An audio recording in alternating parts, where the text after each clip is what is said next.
Hello and welcome back to the OTB channel on what has been a very significant week in the world of Linux. Slackware 15 has finally been released. So what could I do but produce a video about the new release? See you after the intro.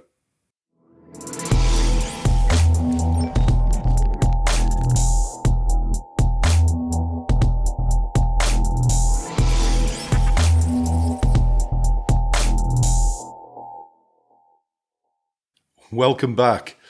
So it's actually here.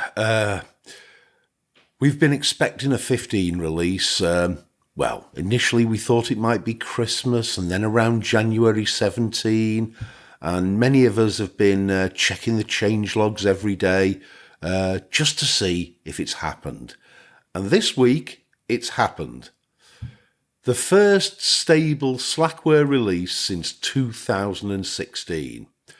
So it's a pretty momentous occasion, and there has never been a better time for those of you who have never tried Slackware to give it a shot. Many of us have been running Slackware Current for a while now, which is essentially the same as Slackware 15, or it's exactly the same as Slackware 15 at the moment, and will be for the next few weeks before Current moves off in its own direction. And that was because I think a lot of us were quite frustrated at just how old the previous stable release, 14.2, was getting. I know, for instance, I couldn't even compile DWM on 14.2. And it's been an awful long time. However, a Slackware release is ready when it's ready.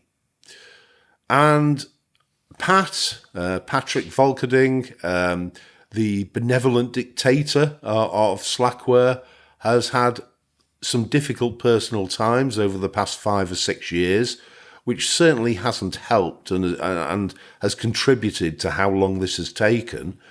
But it's also about the mindset. He's very much a perfectionist, and whilst many of us running Current have thought that it was ready for a stable release quite some time ago, Pat wasn't satisfied. But he's finally satisfied.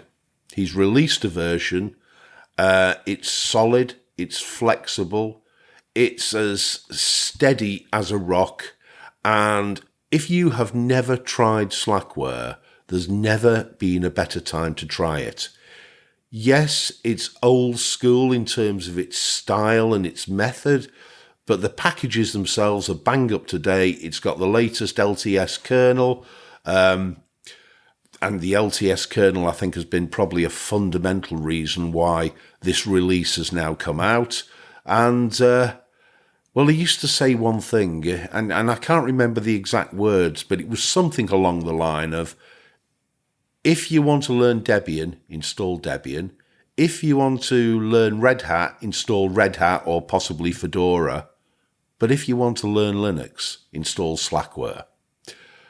And I know where they're coming from there. We're talking about the oldest surviving Linux distro in continuous development, which is also the most Unix-like.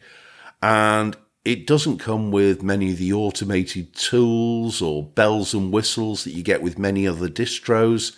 It does expect you to configure text files, to have a basic understanding of Linux. It's not that it's hard to install, but if you want to do more with it than what you get out of the box, you do have to be prepared to get down and dirty with it and to actually learn. So I think it's worth saying at this point that if you're the type of person who is expecting a Garuda Linux type thing that's fully themed with bells and whistles, move along, this isn't for you. If you just want to quickly install something where you're going to have lots of automatic options, this probably isn't for you either. If you want to install something and you just want to get on with the job, well, it might be for you if the default applications suit you, but if not, and all you really want to do is a quick apt-get install or, pacman-s install, it's probably going to require a little bit more time than that. However, spending the time is worth it. And ultimately, like I said in the title of this video, if you really like Linux and you want to learn a system, it's worth your while. It really is, giving this a go, even if it's only in a virtual machine to start off with. So let's go and have a look at the release announcement. So you should see the Slackware website just over on the right of this screen now. And I've got it open at the Slackware's website, and I've got the changelog there. It might be old school, the website, but somehow it suits that warm, comfortable 1990s feeling of the distro. Or that's how I feel anyway. It's funny. It's one of those distros that it's not for everyone, but it's one of only 3 distros that there's just that certain something about it that I just love. Void and Arch have done that for me as well, but so does Slackware. Each for their own reasons. So here we have the changelog, which I've spent a lot of time looking at over the last 6 months. And as it says here, another too long development cycle behind us after we bit off more than we could chew and then had to shine it up to a high gloss finish. Hopefully we've managed to get the tricky parts out the way, so we'll be able to see a 15.1 incremental update after a far shorter development cycle. Well, let's hope so. And let's move on to look at the release announcement itself. And as Pat says, in spite of dire predictions by YouTube pundits, the Slackhog emerged from its development den, didn't see its shadow, and Slackware 15 has been officially released. And another 6 weeks or years of development has been averted. There were many people, I've seen them in the comments, who have said, is Slackware still around? And I think they've asked that because there hasn't been a Slackware stable release for so long.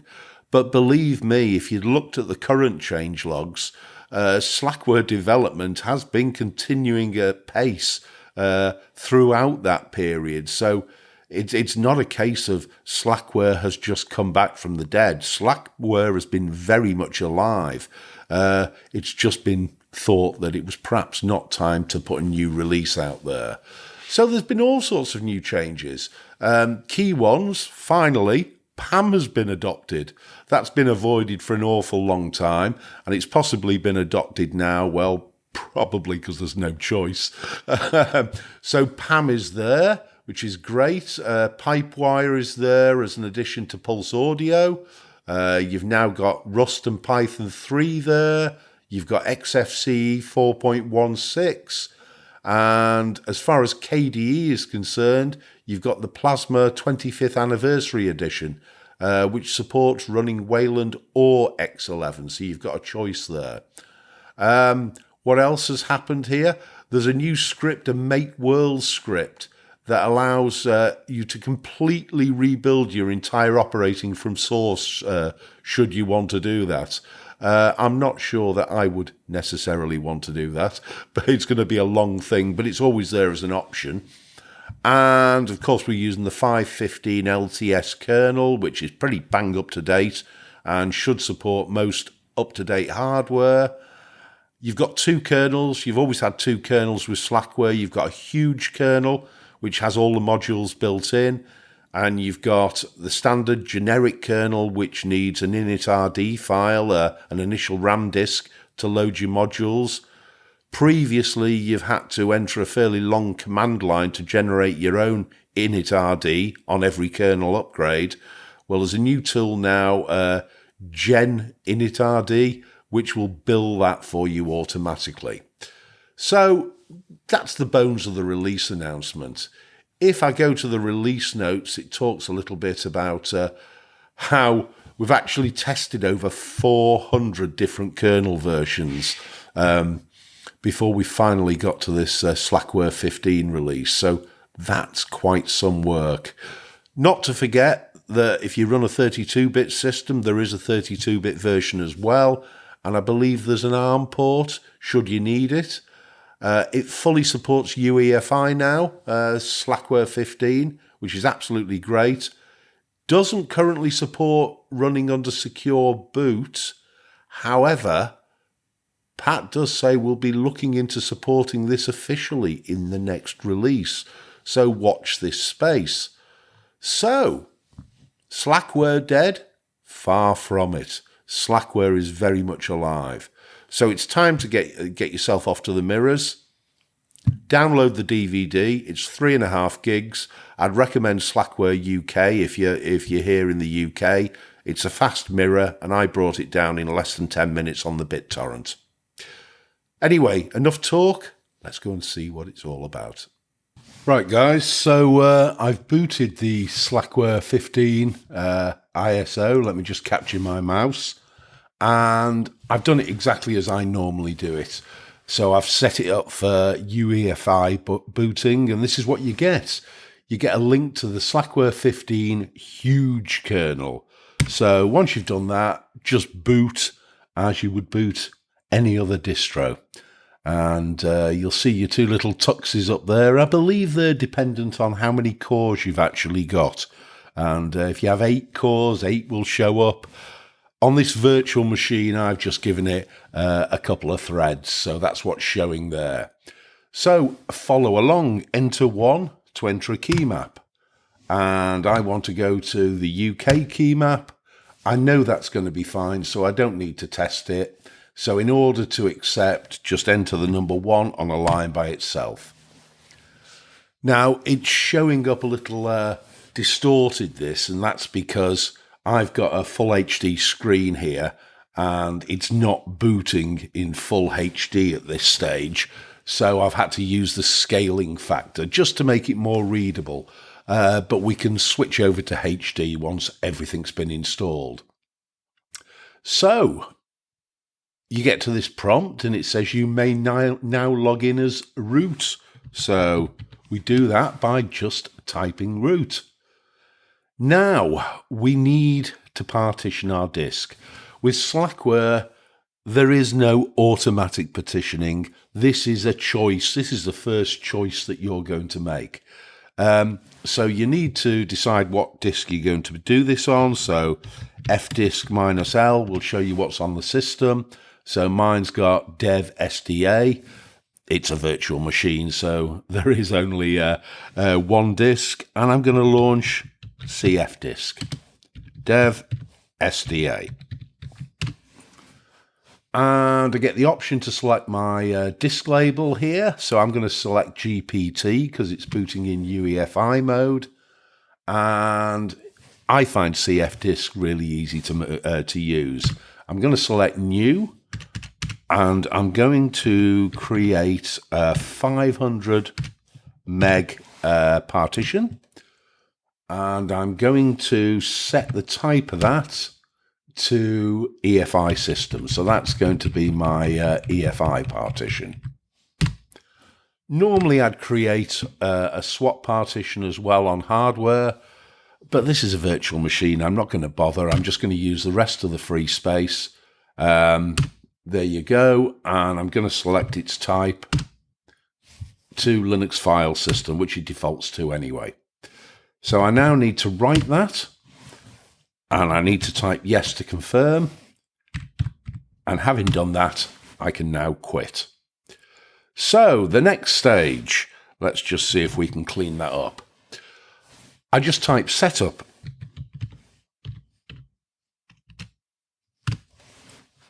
And it scans for the partitions. I can read the Slackware help file if I wish. I can reset my key map, which I've already done, but there you go. You've not created a swap partition. Do you want to continue without installing one? Yes, I do. And then it's saying, basically, select your root partition from the following list. Well, I know SDA1 is my EFI partition, so it's picked up the 32 gig second partition, and I want to format it. And I want to use ext4. And it confirms that that's now been added to fstab. So, okay. It's also found the EFI system partition, so it's fully compatible with EFI this. Would you like to format this partition? Yes. And it's formatting it as FAT32. And I'm pleased to say that Slackware by default will mount the EFI partition on boot EFI. So all good. Right, so install from a Slackware CD or DVD. Well, that's essentially the option you use if you've got an ISO. So we now have to scan for a CD or DVD drive, and it's found it. So great, you now have options, and you can go through here and decide what you actually want. So games, X applications, X Windows system, KDE Plasma, etc., etc.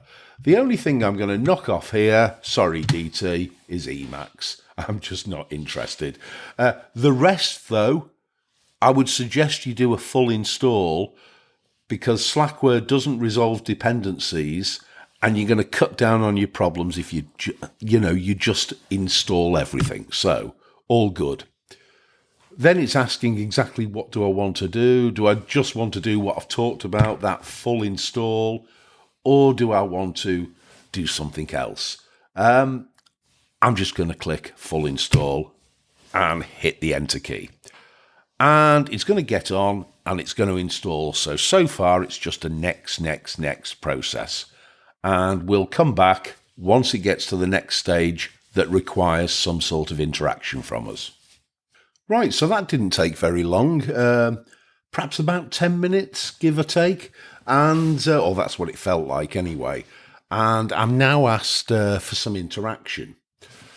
Now, Slackware is all about choices. You choose, first of all, whether you're going to boot in UEFI mode or straightforward BIOS mode. You then decide on your partitioning scheme.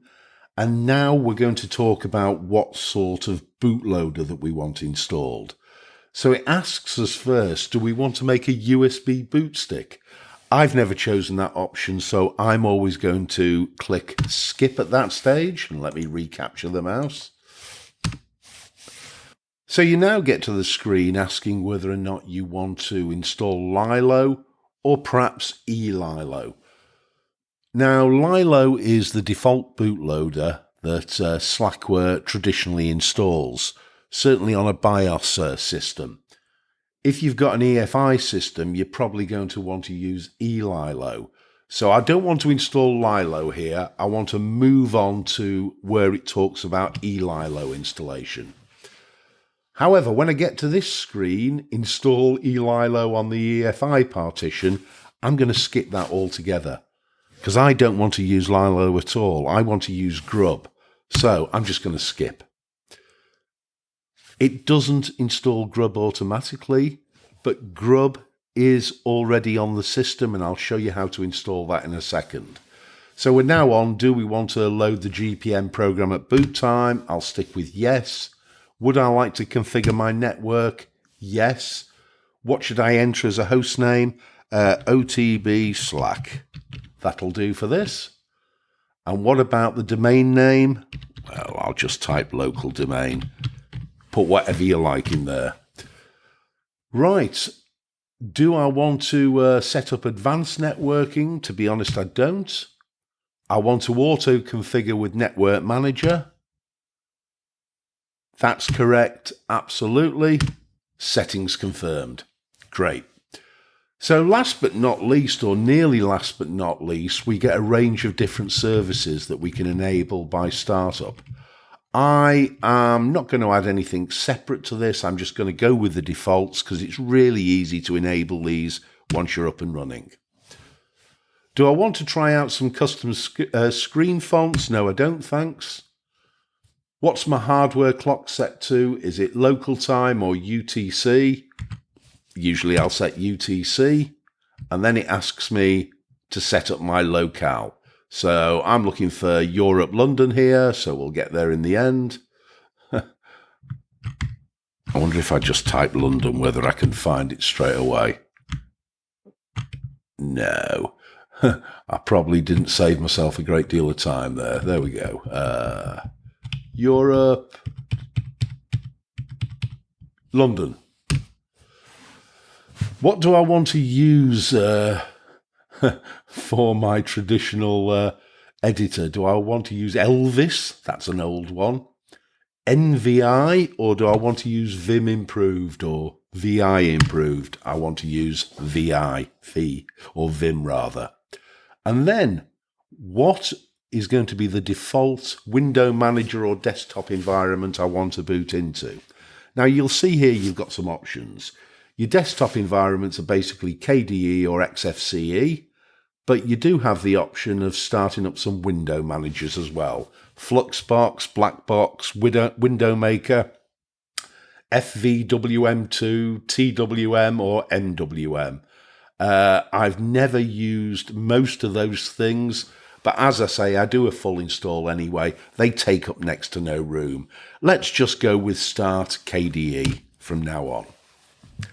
Right, there's currently no password set on the system, so we need to create a root user password. So I just hit yes. I type the password once.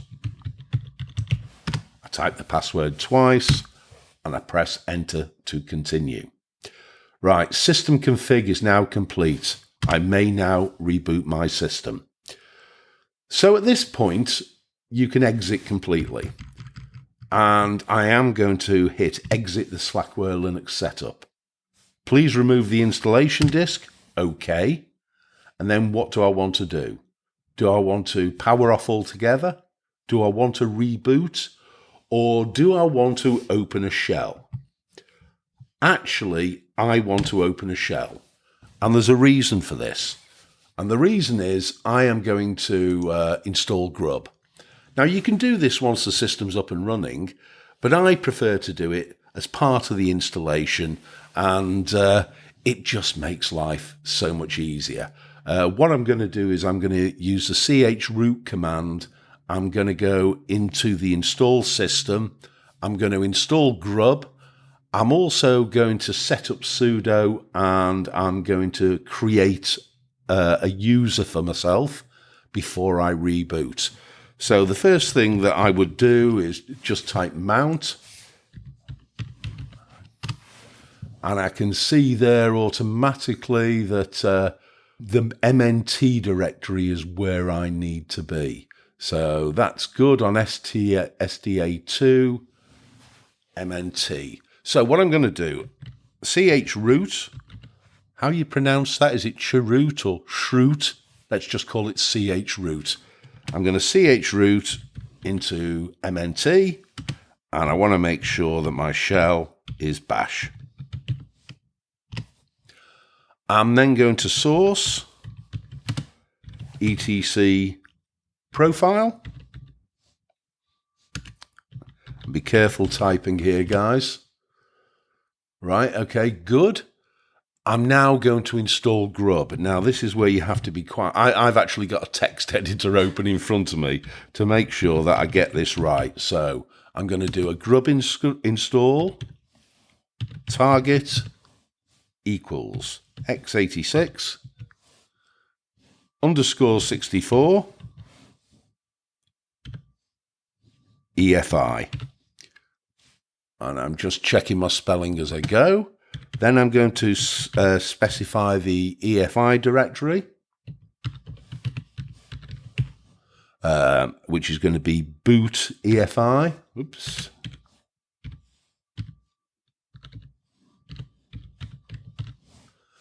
Then I'm going to give the bootloader an ID. So bootloader ID equals, let's just call it Grub. Hit enter, and it's installed without errors. Okay, so that's great. So now I just want to configure the grub CFG file. So grub make config -o, and that's in boot grub CFG. Yep, that's all good. Right, so that's Grub installed, and we've created the Grub CFG file. Now look, we're here already. If we were to reboot at this stage, we would still have to create a user when we first rebooted into our new Slackware installation. So as I've got chroot open at the moment, I might as well just type add user. Login name for new user. Let's just call it OTB. And then I can pretty much accept most of the defaults. Right, press enter to continue without adding any additional groups, or press the up arrow to add, select, or edit additional groups. Now, this is quite important if you want sudo. So I'm going to press the up arrow, and I want to add myself to the wheel group at the end. So just type wheel. Press enter. I can leave that as default. I want bash as my shell. I'm following along. I don't want to enter any of the additional information, but I do want to obviously enter my password. Right, so we've installed Grub and that's the user setup.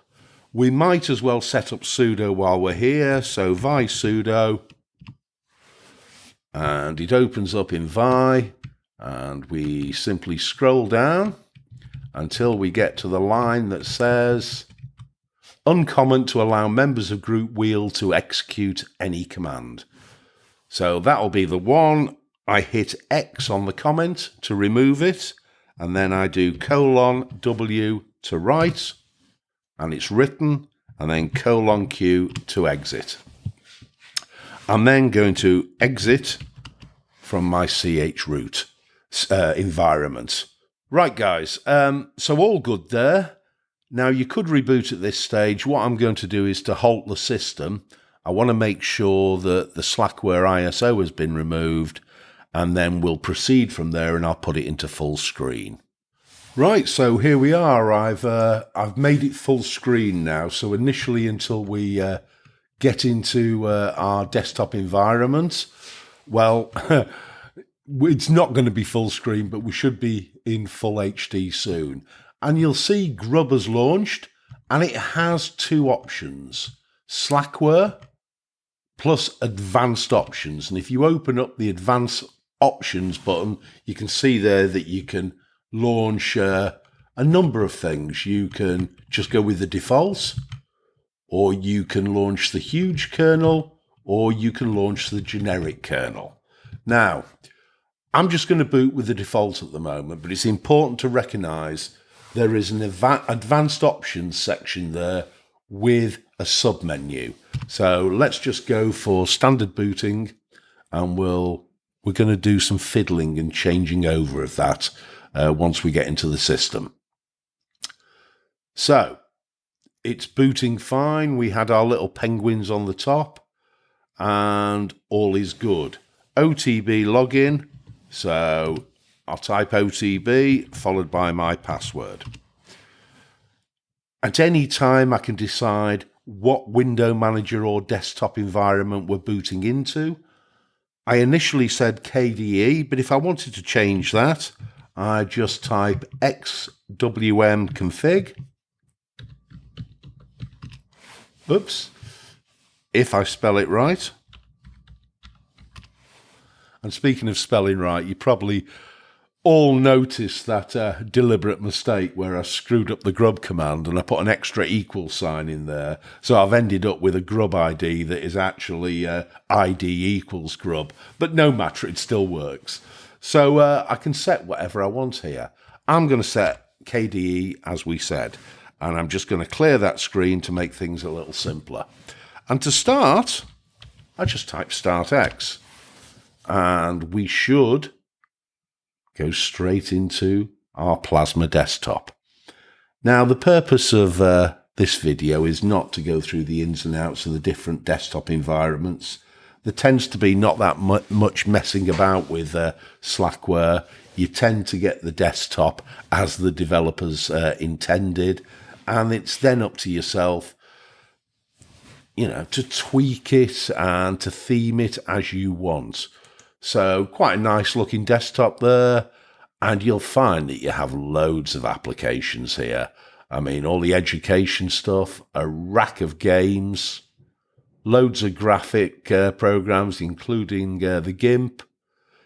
You've got Firefox by default, multimedia, including Kden Live, I see there. Office, it looks like you've got the K-Office suite there. Or have you? Calligra Words, yeah, you have. And Kmail. You don't have LibreOffice or VLC here. On the settings, you've got all the standard settings. And anyway, I'm not going to go through that. So that's your basic KDE desktop. So for those of you who don't particularly like tweaking, you can just leave it at there as that and get stuck in and work with the desktop. Most people, though, are going to want to do a little bit of fiddling. So let's just log out of this, and I'll show you the XFCE desktop as well, which, as you can imagine, is pretty much what you'd expect from a vanilla XFCE. So I'm back at the prompt, xwm config. You don't need to be a root user to do this. This time I'm going to choose XFCE. I'm just going to clear that, and now I'm going to start X, and we should boot into an XFCE environment, and hopefully we do. And indeed we do. And it's pretty much vanilla, as you'd expect, with a nice traditional menu there. I mean, just look at the amount of programs that are installed by default. So there's, including games, guys, plenty to get started to get stuck in with. Right, okay. So some of you may not like that Start X way of going into your desktop environment or your window manager. Well, this is something that is completely within your power to change.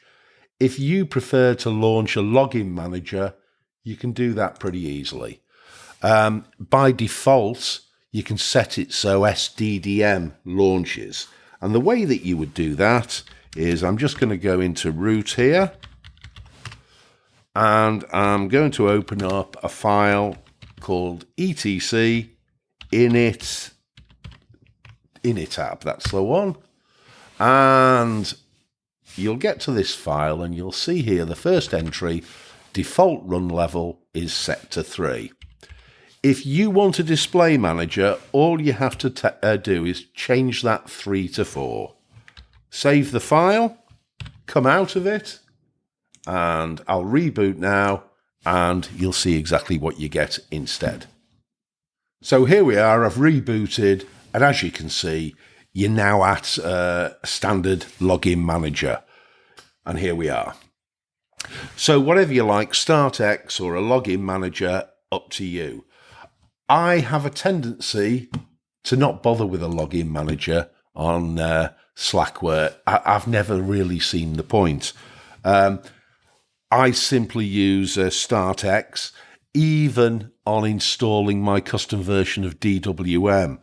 And I can actually add it to my XWM config menu simply by going to cd etc x11. Now, I think it's the xinit directory. Yeah, it is. And you'll see that you've got a whole range of xinitrc files there. And all I do with DWM is I simply copy one of those and rename it xinitrc.dwm and just edit the startup line. So it's pretty easy to do, to be honest, but do what you need to do. Right, so the first thing you're going to want to do once you've actually logged in is, again, go to root, and you're going to want to update your system, and you're going to want to set a mirror. So let's go and set the mirror to start off with. So you go to nano, etc, Slack package, mirrors. Now you only need to set one mirror, and you'll see that you've got a load of mirrors in here already, and these are all for Slackware 15. At the bottom of all the Slackware 15 mirrors, you also have Slackware current mirrors if you want to move to Slackware current. So I'd suggest you look carefully and don't accidentally set a Slackware current mirror. So I'm going to the UK and I'm going to set slackware.uk as my default mirror. I'm going to save that and exit it. What I then want to do is I want to pull down the GPG keys. So slack package update GPG. And it's getting the keys. All good. I then want to run slack package update, and I'm not expecting to actually see any additional packages here because it's only been released a few days, so it's going to be quite stable, I would imagine. But it's formatting the lists, and there's nothing to do. I want to see also if there's any additional packages been added to the basic system. So slack package, install new. And I'm waiting while it counts to see if there's anything there, and it goes through the repo. And I'm not necessarily looking for anything. Oh, what do you know? We've got a new version of Emacs Suite that's on the system and wasn't there before. So, okay, let's just install that. Last but not least, let's just do a Slack package upgrade all, just to verify no other packages have been updated, and they haven't. So it's Slack package update GPG, Slack package update, you're refreshing basically all the repos, Slack package install new, and Slack package upgrade all. Right, now next I said I was going to talk about something to do with Grub. And there are two kernels with Slackware. There is the huge kernel, which doesn't need an initial RAM disk to start with, and it has all the kernel modules built in. It's really big and really heavy. And then we have something called a generic kernel, which is a much lighter kernel because all the modules are built into the initial RAM disk. Now, for the first time ever, an init.rd file has been generated as part of the install. So from the Grub menu, you can in fact boot from the generic kernel straight away. However, when your kernels are upgraded, you will still have to manually create a new init.rd file for the new kernel. Now, in the past, there was a script that could generate the command line that you needed to enter to generate that init RAM disk. But now we have something called gen init. Gen init.rd? Gen init.rd. And you can run that command and it will automatically generate a brand new init.rd file for the latest kernel that's installed. You can also use package tools. Package tools, should I say. And if you go to that, it opens up an ncurses option, and you can go into the setup menu and choose what you're going to do. And the first option there is generate init.rd.gz. So I'm going to do that now. Right, so all good. We can now exit package tool. After we've done that, we're obviously going to want to run grub make config -o boot grub.cfg.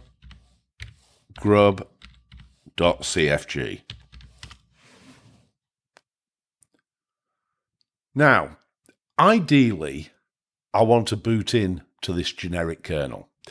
But at the moment, Grub defaults to the huge kernel.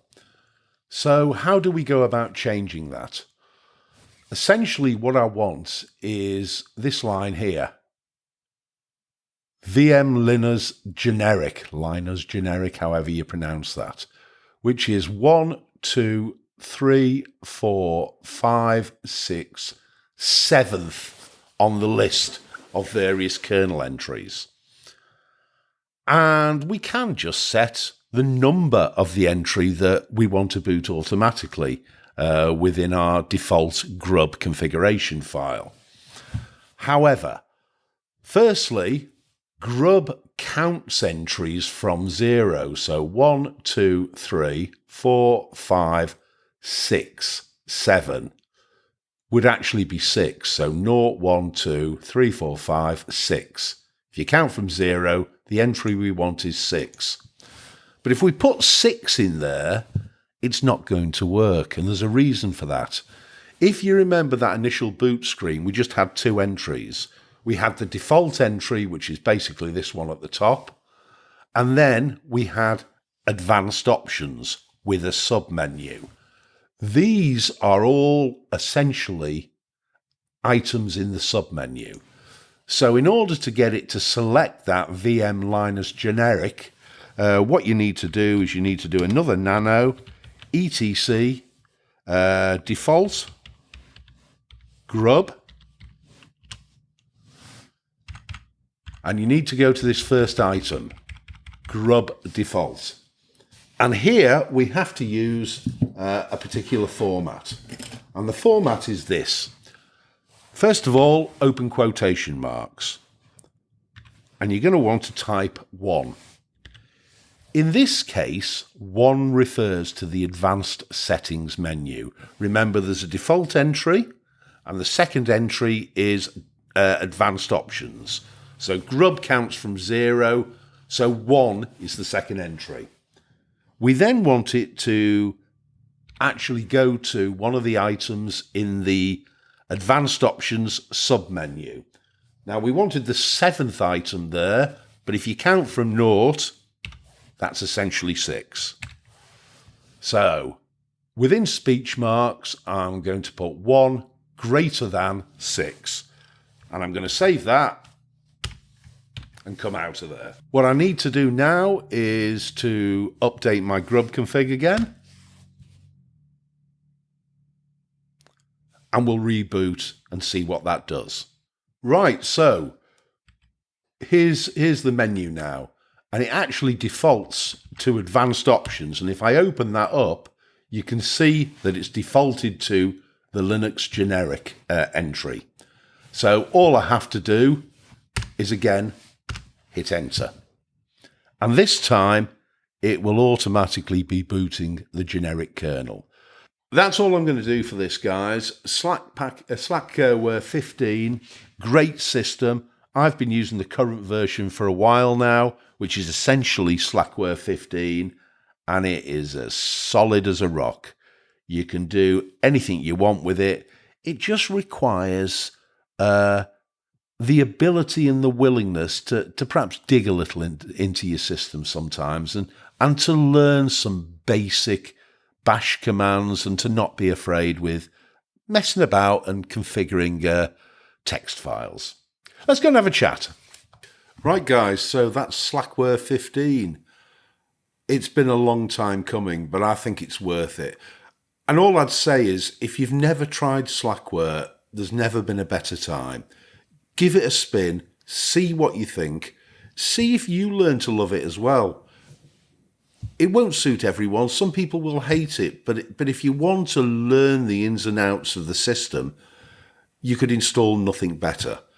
I don't know what it's like with gaming, because I'm not a gamer. I've only got it installed on ThinkPads. I can only say it's rock solid on them all. And that includes what? My X131E, my X220, my T420, and my X260. And I've just upgraded to 15. I was on current on all of them, and so the job for me was simply about switching mirrors. So I knew what Slackware 15 was going to be about anyway. Give it a go. Let me know what you think. Well, that's it for today, guys. As always, thanks very much for watching the video. Please like and subscribe. And if you'd like to support the channel, I do have a Patreon at patreon.com/OldTechBloke. And I would, of course, like to thank my existing Patreons, the people that you see on the background here. Other than that, have a great weekend, hopefully slacking. See you next week.